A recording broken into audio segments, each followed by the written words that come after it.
2024 లేదా 25లో డిగ్రీ లేదా బీటెక్ చదివారా? సాఫ్ట్‌వేర్ జాబ్ కోసం ఎదురు చూస్తున్నారా? అయితే కోడ్ జ్ఞాన్ 100 డేస్ కోర్సులో చేరండి, జాబ్ సాధించండి. నమస్కారం ప్రియ చౌదరి గారు. నమస్తేనండి. భార్యాభర్తల మధ్య ఒక చిన్న ఇన్సిడెంట్ ఏదో జరుగుతుందండి. అక్కడి నుంచి భార్య అయినా సరే భర్త అయినా సరే అంటే అది నెగిటివ్ ఇన్సిడెంట్ వల్ల నుంచే స్టార్ట్ అవుతుంది. ఆ ఇన్సిడెంట్స్ కూడా ఎలా ఉంటాయి అని అంటే, ఏదో చెయ్యరాని తప్పు, చెయ్యకూడని తప్పు నువ్వు చేసేసావు కాబట్టి ఈ రోజు నుంచి నీ మీద నేను జూమ్లో పెట్టి చూస్తానని ఒక ట్యాగ్ వేసేసి ప్రతిదీ అడగటం, డీటెయిలింగ్ క్లియర్ చేసుకోవాలనుకోవటం స్టార్ట్ చేస్తారు. అండ్ ఇంక రోజు ప్రూవ్ చేసుకోవటమే. నేను అది కాదు అని చెప్పాలన్నా కూడా, ఆహా నువ్వు అదే, ఏది దీనికి ప్రూఫ్ చూపించాను, ఉండదు, దొరకదు. ఎందుకు ప్రూఫ్లు ఉంటాయి? కొన్నిటికి మనం కొన్ని కళ్ళతో చూసేదానికి, చెవులతో వినేదానికి, దాని వెనక అర్థాలు కొన్నిసార్లు ఎక్కడో ఉంటాయి. తీసుకొచ్చి ముందు పెట్టాలి అని అంటే జరగని పని అది. దానివల్ల అంటే భార్యాభర్తలో మిస్అండర్స్టాండింగ్ ఎక్కువగా ఉండేటువంటివి ఇవే కనిపిస్తూ ఉంటాయి మనకి. ప్రతిరోజు ప్రూవ్ చేసుకోవాలంటే ఎలా? ఆ బంధాన్ని నిజంగా ఇవాళ ప్రతి భార్యాభర్త ఫేస్ చేసేదే. మానసికంగా ఎంత క్షోభన అంటే అది కొంతమందికి, అరే అమ్మ అసలు వదిలేసి వెళ్ళిపోతే బెటర్ కదా, ఇంత అనుమానం మన మీద ఉన్నప్పుడు రోజు ఇదే గోలంటే ఎక్కడి నుంచి పడతాము అనేటువంటిది చేస్తుంది. అది కూడా ఎక్కడి నుంచి స్టార్ట్ అవుతుందో చెప్తాను చూడండి. నైట్ 8 అయితే చాలు.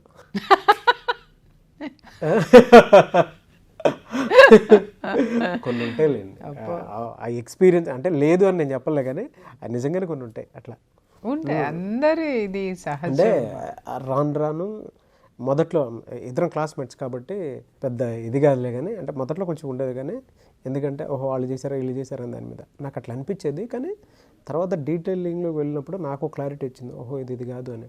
తర్వాత నేను భాష మార్చడం స్టార్ట్ చేసి కూర్చోబెట్టి చెప్పినప్పుడు ఇప్పుడు అట్లా లేదు. అప్పుడప్పుడు ఎప్పుడన్నా జరిగిన సందర్భాలు ఉంటాయి, ఎక్స్పీరియన్స్ లేకుండా లేదు. అంటే నేను ఎక్స్పీరియన్స్ అనేది something is going on in your life అనేది కాదు, ఎక్కడో ఒక చోట టచ్ చేస్తుంది. చేస్తుంది. అయితే నేను ఇది పర్టికులర్గా తీసుకోవడానికి ఏంటంటే, అది చెప్తే వాళ్ళు కూడా ఫీల్ అవుతారు. కానీ నా ఫ్రెండే ఉన్నాడు, యాక్చువల్గా జరిగేది అదే. వాడు దాన్ని బాగా సఫర్ అవుతున్నాడు. ఓకే, సఫర్ అయి ఫోన్ చేసి అడుగుతుంటే నాకే అర్థం కాలేదు వాడికి ఏ సలహాలు సూచనలు ఇవ్వాలి. ఇది పెద్ద ప్రాబ్లం కదా అన్నట్టు అనిపించింది. ఓకే, అందుకే అడుగుతున్నాను. రోజు ప్రూవ్ చేసుకోవటం అనేది ఏ విధంగా తీసుకోవాలి, అటు భార్యకైనా సరే భర్తకైనా సరే? నాగరాజు ఇక్కడ ఒకటి చెప్తున్నాను. పెళ్ళి అనేది ఒక నమ్మకం అనేటటువంటి రూఫ్ కింద బ్రతకాల్సినటువంటి బంధం. అది నువ్వు ప్రతి నిమిషము నిన్ను నువ్వు ప్రూవ్ చేసుకోవాలంటే నీకు ఆ నమ్మకం అనే రూఫ్ లేదు అని అంటే ఏమవుతుంది? ఇప్పుడు ఇంటి మీద రూఫ్ లేదమ్మా, పైకప్పు లేదు, ఇంటి పైకప్పు లేదు. పైకప్పు లేనప్పుడు ఎలాంటి పరిస్థితి నీది ఉంటుంది? ఎప్పుడు ఎండ వస్తుందో, ఎప్పుడు వాన వస్తుందో, ఇవాళ ఎండ బాగా ఉంది, ఏం చేయాలో, వర్షం ఎప్పుడు వస్తుందో, లేకపోతే ఇంకేమో ఎవరు దొంగలు పడతారో, ఇంకేం జరుగుతుందో అంటే అభద్రతా భావము, భయంగా ఉంటుంది. అదే భయం. ఎందుకంటే అభద్రతా భావం, ఎప్పుడేం జరుగుతుందో అనేటటువంటి ఇది ఉంటుంది. నమ్మకం అనేటటువంటి ఆ షెల్టర్, ఆ సెక్యూరిటీ నువ్వు ఏర్పరచుకోకపోతే లైఫ్ కూడా రూఫ్ లేనటువంటి ఇల్లులో ఉన్నటువంటి జీవితంలానే జీవితం కూడా ఉంటుంది. మరి కొన్ని యాక్సిడెంటల్గా జరిగినప్పుడు ఎందుకు ఆ ప్రొటెక్షన్ మీద గుచ్చి మనమే పొడుచుకున్నట్టు ఉంటుంది కదండి. అంటే నేను ఇక్కడ ఒక విషయం చెప్తున్నా, మీరు అన్నట్టు కొన్నిసార్లు అబద్ధాలు ఆడాల్సి వస్తుంది, తప్పదు, అదే జీవితం. కానీ అన్నిసార్లు అబద్ధాలు ఆడుకుంటూ వస్తే మాత్రము క్షమించరాని తప్పు. ఇప్పుడు ఇక్కడ నేను ఒక విషయం చెప్తున్నా, ఏ విషయమైనా సరే, భార్యను భర్త మోసం చేయటం కానివ్వండి, భర్త భార్యను మోసం చేయటం కానివ్వండి, ఒకసారి అబద్ధం ఆడాడు అని అంటే అది పొరపాటుగా క్షమించేయచ్చు. రెండోసారి కూడా సేమ్ అదే విషయంలో తప్పు జరిగింది అని అంటే ఏదో గ్రహపాట్లో చేసేసాడేమో అని వదిలేయచ్చు. మూడోసారి కూడా జరిగింది అంటే అప్పుడు మనం ఒక నిర్ధారణకి రావాలి, అది వీడికి అలవాటు రావాయి లేదా ఆమెకి అలవాటు రావాయి. అబద్ధాలు చెప్పటము, లేకపోతే దీన్ని ఏమార్చటము, లేదు అనంటే దాన్ని హైడ్ చేసి మాట్లాడడము, దాచిపెట్టి మాట్లాడటము, అంటే అక్కడ ఒకటి ఉంటే దాన్ని ఇంకొక విధంగా ప్రొజెక్ట్ చేయటము, ఇలాంటివన్నీ కూడా పదే జరుగుతుంటే మాత్రము ఖచ్చితంగా దాన్ని ప్రూవ్ చేసుకోవాల్సినటువంటి అవసరం ఉంటుంది. ఎవరు ప్రూవ్ చేసుకోవాలి? చేసేటటువంటి వాడు ప్రూవ్ చేసుకోవాలి. ఎక్కడో ఒక చోట పులి స్టాప్ పెట్టాలి దీనికి. ఎలా అదే పులి స్టాప్ ఎక్కడ పెట్టాలి? ఇందాక మీరు ఒక మాట అన్నారు కదా, ఏమండి మొదట్లో మాకు కూడా అట్లా ఉండేవి. నేను కొంచెం వాయిస్ మార్చి కూర్చోపెట్టి అది కాదు అని చెప్పాను నేను. అప్పటి నుంచి కొంచెం నాకు ఎందుకంటే నా క్లాస్మేట్స్ కాబట్టి, ఇప్పుడు నేను ఏదైనా సరే నా క్లాస్మేట్స్ కాబట్టి నాకు అది ఈజీ అయిపోయింది. అది తప్పు. లెవెల్ ఆఫ్ నువ్వు అనుకున్నావు నా భార్య నా క్లాస్మేట్ కాబట్టి నాకు ఈజీ అయింది అని నువ్వు అనుకున్నావు. అక్కడ అది కాదు విషయము. నువ్వు చెప్పే విధానము, కన్విన్సింగ్ విధానం ఏదైతే ఉందో ఆ అమ్మాయి నమ్మింది. ఆ అమ్మాయిని నమ్మకంగా నీ వాయిస్ లో ఉన్న నిజాయితీ ఏదైతే ఉందో అది నమ్మింది. ఇక్కడ ఇంకొక ప్రమాదం కూడా ఉంది. అలా నమ్మించేటటువంటి భర్తలు ఉన్నప్పుడు నమ్మని భార్య ఉందనుకుందామండి, ఆ భార్య చాలా ప్రమాదకరం, ఆ భర్త కూడా చాలా ప్రమాదకరం.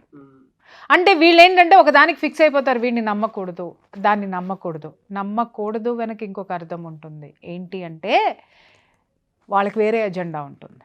అవునా? అంటే ఎట్లా? 100% ఉంటుంది. ఇప్పుడు నేను నా పుట్టింటి వాళ్ళు, నా మొగుడు ఏం చెప్పినా కూడా నా పుట్టింటి మీదకి నేను చేసే వాటిని క్వశ్చన్ చేయకూడదు. అంటే నేను వాడిని ఎప్పుడు క్వశ్చన్లోనే పెట్టాలి. వాళ్ళ సెల్ఫ్ 100% నీ మీద నమ్మకం లేదు, నీ మీద నమ్మకం లేదు, నీ మీద నమ్మకం లేదు, నీ మీద నమ్మకం లేదు, అయిపోయా. వాడు జుట్టన్నా పిక్కోవాలి, దీనికి టోటల్గా సరెండర్ అన్నా అవ్వాలి, లేదా ఈమె వాడికి సరెండర్ అయిపోవాలి. సరెండర్ అయిపోయినా వాళ్ళ యాటిట్యూడ్ అలాగే ఎందుకు ఉంటుంది అని అంటే హిడన్గా ఏం జరుగుతుందో ఒకసారి చూడండి. Whether she or he.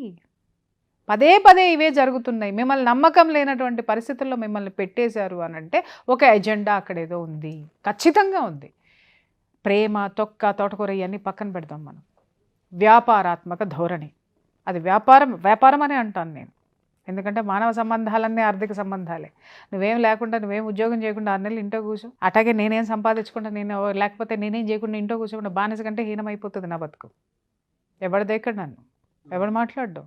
నేను ఆర్థికంగా, నేను సమాజంలో ఒక పలుకుబడిని క్రియేట్ చేసుకొని తెచ్చుకొని దాన్ని సాధించి ఉన్నాను కాబట్టి ప్రతి ఒక్కళ్ళు ఓకే నేను పలానా అనే ఒక ఐడెంటిటీ ఉంది కాబట్టి, నా వెనక ఒక ఆర్థికపరమైనటువంటి బలం ఉంది కాబట్టి నన్ను జనాలు యాక్సెప్ట్ చేస్తున్నారు. వాళ్ళ బలం పెంచుకోవడం కోసం యువతల వైపు బలహీనత పరిచయాలు 100% అండి. రాసి పెట్టుకో. అరే నువ్వు ఒకసారి మీ ఆవిడ కూర్చోబెట్టి చెప్పావు, షీ హాస్ కన్విన్స్ అయిపోయింది అనుకున్నప్పుడు అది నిజంగా పొరపాటు పడింది ఆమె, లేదా నువ్వు పొరపాటు చేసావు, ఆమె యాక్సెప్ట్ చేసింది, క్షమించింది. నువ్వు ఆ క్షమాపణని నువ్వు హ్యాపీగా ఫీల్ అయ్యావు, అలాగే ఆ వివరణని ఆమె స్వీకరించింది. అది సరే, నా భర్త పొరపాటుగా చేశాడో, తప్పే చేశాడో, ఏం చేశాడో నా దగ్గర ఓపెన్ అయ్యాడు, నాకు ఇది ఎక్స్ప్లెయిన్ చేశాడు, తనున్న ఆ పరిస్థితుల్లో అలా చేయవలసి వచ్చింది కాబట్టే నా భర్త నా దగ్గర నిజాయితీగా ఒప్పుకున్నాడు అనేటటువంటిది ఆ పద్ధతిని వివరించి చెప్పాడు. కుటుంబం అంటే ఇలా ఉంటుంది, ఇప్పటివరకు నేను కుటుంబంలో లేను, అతని కుటుంబంలో నేను అసలు లేను, కాబట్టి అతని కుటుంబం గురించి నాకు చెప్పాడు కాబట్టి నేను తెలుసుకోవాల్సినటువంటి అవసరం ఉందని చెప్పేసి అని ఈవిడ గనక అర్థం చేసుకొని నీతో మింగిల్ అయి ఉంది అని అంటే మాత్రము అది 100% ఖచ్చితంగా ఇద్దరి మధ్య ఒక సంయమనము, ఒక సఖ్యత ఏర్పడుతుంది.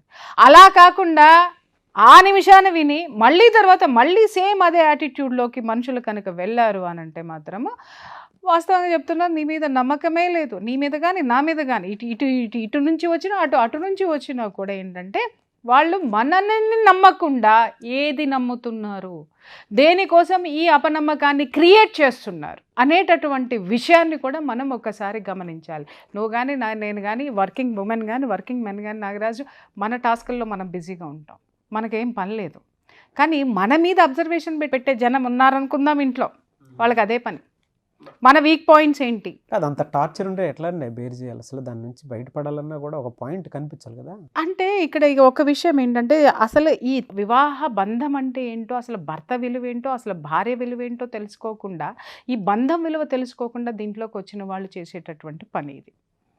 ఇప్పుడు నేను చాలా కౌన్సిలింగ్స్ ఇస్తున్నాను కదా నాగరాజు, నాకు రోజు నేను ఎందుకు మాట్లాడుతున్నాను, నేను నీతో కౌన్సిలింగ్ క్లోజ్ చేస్తున్నాను నాగరాజు, క్లోజ్ చేస్తున్నాను నేను ఎందుకు అంటున్నాను అని అంటే, నా కళ్ళ ఎదురుకుండా నాటకాలు ఆడేవాళ్ళు బోల్డ్ మంది కనిపిస్తున్నారు, కానీ ఆ నాటకాలని కప్పిపుచ్చి కలిపే ప్రయత్నం చేయాలంటే నాకే బాధగా ఉంది. ఎందుకంటే కలిపినా కూడా మళ్ళీ 1 సంవత్సరం 2 సంవత్సరాల తర్వాత మళ్ళీ కొట్టుకుసస్తారు వాళ్ళు. ఎందుకనంటే అక్కడ ఉన్నది అబద్ధం. ఆ అబద్ధం ఎప్పటికీ కూడా ఆ అబద్ధమే నిజమవుతుంది, ఆ నిజాన్ని ప్రొజెక్ట్ చేస్తుంది. సో అటువంటప్పుడు వాళ్ళ మధ్య సఖ్యత ఎప్పటికొస్తుంది? ఎప్పటికొస్తుంది? నిన్ను నేను క్షమిస్తాను, లేకపోతే నిన్ను నేను క్షమించాను, లేదా నిన్ను నేను యాక్సెప్ట్ చేస్తాను అనేటటువంటి ధోరణి యువతల భార్యలో కానీ అవతల భర్తలో కానీ ఉంటేనే ఆ సంసారం అనేది అలా వెళ్తుంది. అలా కాకుండా నా హిడెన్ అజెండా నేను పెట్టేసుకొని, నీ హిడెన్ అజెండా నువ్వు పెట్టేసుకొని, నీ ఫ్యామిలీ ఇది నీది, నా ఫ్యామిలీ ఇది నాది పెట్టుకొని, నేను నిన్ను ప్రతిదానికి నిన్ను క్వశ్చన్ మార్క్ చేస్తూ, నేను నిన్ను ప్రతిదానికి చూపించు, చెయ్యి, మాట్లాడు, చెయ్యి, ఇది అది కదా, అప్పుడు ఇది కదా అని అంటే అసలు ఆ దాంపత్యానికి అర్థమేంటి? దేనుకున్నాం మనము? అరే కొంపకి వెళ్ళి మగాడు కొంపకి వచ్చాడు అని అంటే కాస్త నా భార్య ఇవాళ ఏమి వండి పెట్టిందో, నాకు ఏమి ఇష్టమైన మాటలు చెప్తుందో అనేటటువంటి దాంతో ప్యారీసే నన్ను ఎంత గారాభంగా చూసుకుంటుందో, ఎంత గారాభమైన మాటలు చెప్తుందో, ప్రేమమయ పూర్వకమైన మాటలు చెప్తుందో అనేటటువంటి ఆనందంతో భర్త ఇంటికి వెళ్ళాలి. అలాగే భార్య కూడా కష్టపడిందో లేకపోతే ఇంట్లో కష్టం చేసి ఉందో, నా భర్త రాగానే నాకు ఐ లవ్ యూ చెప్తాడా, లేకపోతే నేను చేసిన పనిని, నేను చేసిన వంటను అప్రిషియేట్ చేస్తాడు, లేకపోతే ఇంకోటి చేస్తాడు, ఇది బాగా చేయాలి అనేటటువంటి ఈ యొక్క యాటిట్యూడ్ ఇవాళ ఎంతమందిలో ఉందబ్బాయి చెప్పు? ఉందా అసలు? లేదు. ఎవడకాడు తగులాడుకుని తన్నుకుని స్విగ్గీలు ఆర్డర్ చేసుకొని తిని కూర్చుంటున్నారు. కాబట్టి ఆ మాధుర్యం తెలియట్లే, ఎందుకంటే ఆ టేస్ట్లు స్విగ్గీలు ఇస్తున్నాయి కదా. అందుకని భర్త యొక్క సంపాదన విలువ, భార్య యొక్క శ్రమ విలువ భర్తకి తెలియట్లేదు, భార్యకి తెలియట్లేదు. కాబట్టి నా కడుపు నాకు టైంకి నిండిపోతుంది కదా. నిండిపోతున్నప్పుడు నేనేం ఆలోచిస్తాను? నా కడుపు నిండే పనే ఆలోచనే నేను చేస్తాను. ఇలా వన్ సైడ్ ధోరణి ఉన్నప్పుడు దాన్ని కంటిన్యూ చేయాలా, బ్రేక్ చేసుకోవాలా? నాగరాజ్, ఇక్కడ నేను ఒక విషయం చెప్తున్నాను. నా జీవితము నేను వాళ్ళని ఏ విధంగానైనా భరించే శక్తి నాకుంది అని అనుకున్నప్పుడు ఖచ్చితంగా జీవితాంతం భరిస్తూనే ఉండండి. భరించటం అనేది అంటే ఇలానే ఉంటుంది అని అంటే, అలానే భరించాలనంటే ఎవరికన్నా సరే ఆ తలకాయ నొప్పి వచ్చేస్తాయి. వీళ్ళకి ఏంటంటే నాగరాజు, కొంచెం పెద్దవాళ్ళ మధ్య కూర్చోబెట్టి కౌన్సిలింగ్ అనేది వీళ్ళకి అవసరం ఉంటుంది. కౌన్సిలింగ్ ఇప్పించండి. ఇప్పించినప్పుడు మారిన వాళ్ళు చాలామంది ఉన్నారు. మారకుండా అదే ధోరణి పోతే నష్టపోయింది కూడా వాళ్ళే ఉన్నారు. ఎందుకంటే కష్టపడే వాళ్ళకి ఎప్పుడూ కూడా నష్టం ఏం లేదు నాగరాజు. నిజాయితీగా ఉండేవాడు ఎప్పుడు నష్టపోడు నాగరాజు. జనాలు అందరూ అంటారు కానీ వాడు పాపం అని అంటాడు. కానీ పాపం ఎప్పుడవుతాడంటే వాడు వెర్రి వెంగళప్పలాగానో లేదా అది వెర్రి వెంగళప్పలాగానో ఎదుటివాడి తప్పుల్ని, తనలో ఉన్నటువంటి అధిక ప్రేమ ఒకటి ఉంటుందబ్బా.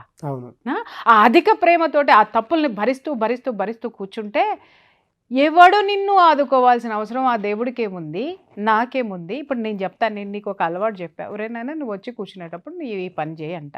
రోజు నాతో తిట్లు తింటానే ఉంటావు నువ్వు కూర్చొని చేసేటప్పుడు, నేను చూస్తూనే ఉంటా. ఒక్కొక్కసారి సడన్గా నీకు ఇలా ఒక 4 రోజులు 5 రోజులు చూసిన తర్వాత 6వ రోజు నన్ను చూడంగానే నీకు ఫస్ట్ ఏం గుర్తొస్తుంది? అది గుర్తొచ్చి అలర్ట్ అయిపోతావు. బాబాయ్ ఈ పీవిడలు ఇక్కడికి వస్తుందిరా బాబు, నేను కూర్చునేటప్పుడు నేను ఆవిడ వచ్చేసింది బాబాయ్ ఒరిజినల్ ఇది అని అలర్ట్ అయిపోతావు. 1 2 3 4 5 కానీ 6వసారి ఖచ్చితంగా నీ బ్రెయిన్లో కూర్చుంటుంది అది. ఎందుకు? I'm no way concerned in your life, but I'm concerned with your profession. కాబట్టి ఈ ప్రొఫెషన్లో నేనేం చెప్తున్నాను అది చెయ్యకపోతే ఇక్కడ లింక్ తెగిపోతుంది. అవును, ఆ లింక్ అవసరం అనుకున్నప్పుడు నువ్వు ఫాలో అవ్వాలి. అలాగే దాంపత్యంలో కూడా నేను ఇది ఫాలో అవ్వకపోతే నా భార్యని నేను ఈ విధంగా చీట్ చేస్తున్నాను, నేను ఇది ఆపుకోకపోతే నా బంధం తెగిపోతుందని భర్త అనుకుని తన తప్పును తెలుసుకొని కాంప్రమైజింగ్కి రావడము వచ్చినా, అలాగే భార్య అరే నా స్వార్థంతోటో లేకపోతే నా మొండితనంతోటో లేదా నాకు ఇదే కావాలి అనేటటువంటి మూర్ఘత్వంతోటో నేను నా సంసారాన్ని, నాకు పుట్టిన బిడ్డల్ని, నా భర్తని లేదా నా అత్తమామల్ని, నా కుటుంబం అనుకునేటటువంటి దాన్ని నేను రోడ్డు మీద పడేసుకుంటున్నాను, ఇది కరెక్ట్ కాదు, నా కుటుంబం ఉంటే నా బలమే నా కుటుంబము, నా భర్త అనుకొని ఎప్పుడైతే తను రియలైజ్ అయ్యి తను కాంప్రమైజింగ్కి వస్తుందో అప్పుడే దాంపత్యం కూడా నిండు నూరేళ్ళు హాయిగా ఆనందంగా ఉంటుంది. ఈగోస్ ఇవాళ ఏమైపోయినాయి అంటే నాగరాజు గారు, కాస్త మన జొమాటోలోనూ స్విగ్గీలోనూ కొంచెము ఆ టేస్టీ సాల్ట్ ఒకటి కలుపుతున్నాడు. ఆ సాల్ట్ ఏమవుతుందంటే మనిషిలో ఉత్ప్రేరకాలను పెంచేసి ఈగో అనేటటువంటి ఒక పదార్థాన్ని టన్నులుగా తయారు చేసేస్తుంది. కాబట్టి ఎందుకు చిటికేస్తే అన్నీ వస్తున్నాయి, మీట నొక్కంగానే అన్నీ వస్తున్నాయి. ఇవాళ రేపు ఇంకొక యాప్ చూసాను, అమితాబ్ బచ్చన్ గారు చెప్తున్నారు, స్పెషలిస్టులు కూడా ఇంటికి వచ్చేస్తారంట, డాక్టర్లు. అవును. కాబట్టి ఇక్కడ మనం అర్థం చేసుకోవాల్సింది ఏంటంటే విడాకులు కూడా అట్టాగే వస్తాయి రెడీగా, అది అర్థం చేసుకోండి. ఇది కావాలి అనుకున్నప్పుడు మీరు ఇందాక చెప్పినట్లు అర్థం చేసుకొని భరించడం ఒక ఎత్తు అయితే, నిలబట్టం ఇంకొక ఎత్తు. ఎస్, ఏ విధంగా తీసుకోవాలనేది వాళ్ళ మీద డిపెండ్ అయ్యింది. అంతే. థ్యాంక్ యూ అన్న, thank you so much Priya Chaudhary garu. Thank you.